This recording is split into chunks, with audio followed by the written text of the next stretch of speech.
Dios les bendiga, discípulos amados del Señor Jesucristo y seguidores del Rey de Reyes. En esta ocasión nos encontramos una vez más para hablar del tema número 6 de nuestro libro Conociendo al Espíritu Santo. Este tema nos habla de la obra maravillosa que hace el Espíritu Santo y que ha hecho a través de los tiempos.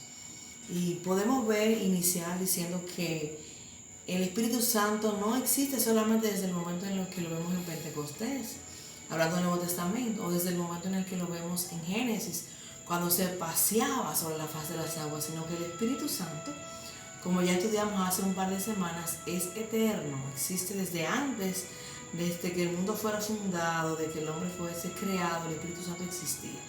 Pero vamos a ver hoy un resumen de cómo bíblicamente Él ha obrado a través de los tiempos. Es importante mencionar que en Génesis iniciamos el capítulo 1 de Génesis hablando de que se movía sobre la faz de las aguas, que estaba activo, que estaba obrando. Podemos ver que participó en la creación junto al Padre y el Hijo en diferentes momentos, se menciona en el libro de Génesis también. Y es importante saber que el Espíritu Santo en el Antiguo Testamento no era conocido como Espíritu Santo, porque no había sido revelado todavía lo que es el misterio de la Trinidad. Ya en el Nuevo Testamento se ven claramente las tres personas con su rol distintivo, el Padre, el Hijo y el Espíritu Santo. Pero en el Antiguo Testamento se habla del Espíritu de Dios o del Espíritu de Jehová que estaba actuando. Bíblicamente pudimos conocer que el Espíritu Santo se derramaba de manera esporádica, no permanente, sobre las personas, y que lo hacía para enseñarlos, para ungirlos, lo hacía también para darle sabiduría. En el caso de Moisés, cuando estaba construyendo el tabernáculo, la palabra dice que Dios le dio espíritu de sabiduría a Bezalel y a Joliat para que ellos pudieran ser artífices en los diferentes tipos de materiales, en oro, en bronce, para trabajar en el tabernáculo. O sea que Él llenaba al Espíritu Santo de esa sabiduría sobrenatural a los hombres para que pudieran hacer la obra que Dios quería. Pudimos ver también que Él se derramó sobre diferentes tipos de hombres. O sea, tenemos el caso de José, donde el mismo faraón tuvo que reconocer que en José estaba el Espíritu de Dios. También vemos que se derramó sobre Moisés y sobre los 70 ancianos. De hecho, la Biblia dice que Dios tomó del Espíritu que estaba en Moisés y lo puso sobre los 70 ancianos que le ayudaban a Moisés a administrar y atender todos los casos que llegaban del pueblo.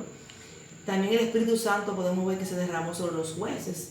La Biblia dice específicamente que el Espíritu de Dios vino sobre Sansón, que vino sobre Gedeón y otros muchos de los jueces, para darles la victoria y el poder en un momento específico que ellos necesitaban recibir este poder para vencer una batalla, para conquistar un terreno, para hacer todo lo que Dios les pusiera a hacer.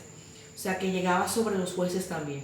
Pero vimos que también se derramó sobre los reyes. En el caso de Saúl, que fue el primer rey de Israel oficialmente, cuando fue ungido, Samuel le dice, y vendrá sobre ti el Espíritu de Dios.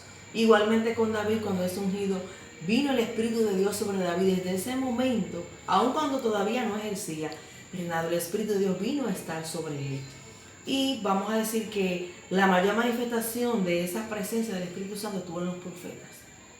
El Espíritu Santo vino sobre los profetas. Podemos ver el caso de Elías, sobre Eliseo, el caso de Daniel, de Isaías, de muchos de los profetas donde el Espíritu de Dios venía a ellos y traía a ellos la revelación, las visiones, las palabras que ellos iban a hablar al pueblo. Pero ¿cuál era el fin de todo eso? Era que el pueblo se arrepintiera, que el pueblo que estaba perdido se volviera a Dios, que si estaban esclavos fueran liberados. O sea que el Espíritu Santo estaba obrando desde ese tiempo a través de los santos profetas. Y voy a leer aquí en 2 de Pedro 1:21, donde la Biblia dice, porque nunca la profecía fue traída por voluntad humana, sino que los santos hombres de Dios hablaron, siendo inspirados por el Espíritu Santo. O sea que esos profetas no hablaron de su voluntad, de lo que ellos querían, sino que el Espíritu de Dios, el Espíritu Santo, les hablaba, les ministraba y les decía lo que ellos debían comunicarle a los reyes, a las personas de autoridad y al mismo pueblo de Dios.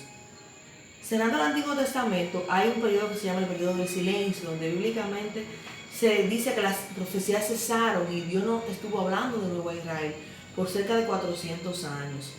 Y ahí no tenemos ningún registro histórico ni bíblico que nos diga que el Espíritu Santo siguió hablando a través de los profetas y de los hombres.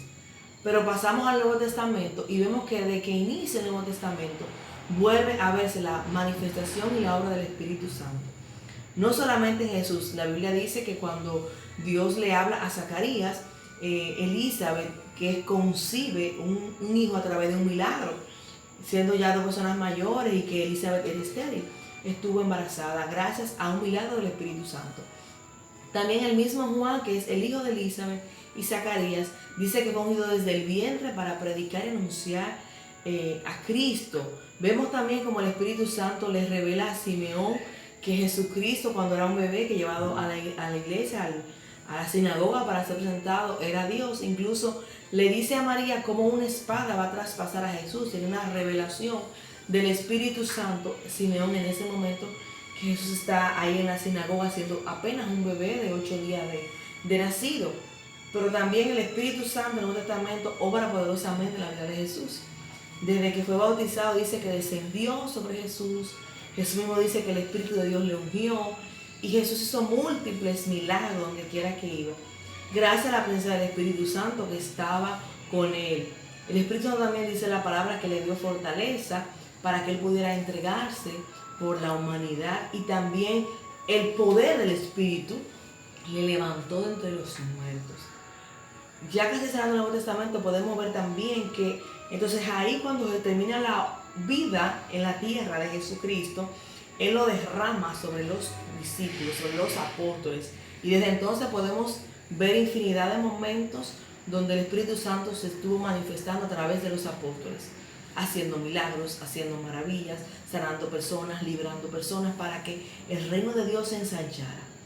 Con la diferencia de que ahora, a partir de ese momento, el Espíritu Santo no venía un momento sobre un hijo de Dios y se apartaba, sino que el Espíritu Santo estaba permanentemente morando dentro de aquellos que siguen a Cristo. Y una de las obras más maravillosas que ha permitido esta morada es que el Espíritu Santo produce ese nuevo nacimiento. Jesús dijo que había que nacer del agua y del Espíritu.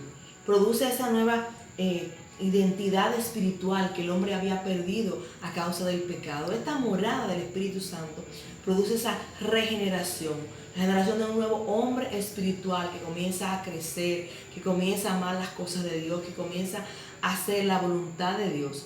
También el Espíritu Santo nos sella, como vimos en otro capítulo, y Él es que nos santifica. O sea que la obra de Él no terminó cuando Jesús fue ascendido al cielo y Él fue derramado, y luego cuando los apóstoles actuaron, sino que hoy día el Espíritu Santo sigue obrando en todos aquellos que reciben a Cristo para santificarlos, para regenerarlos y para producir en ellos ese carácter de Cristo. Que Dios le bendiga y Dios le guarde y seguimos aprendiendo más del Espíritu Santo.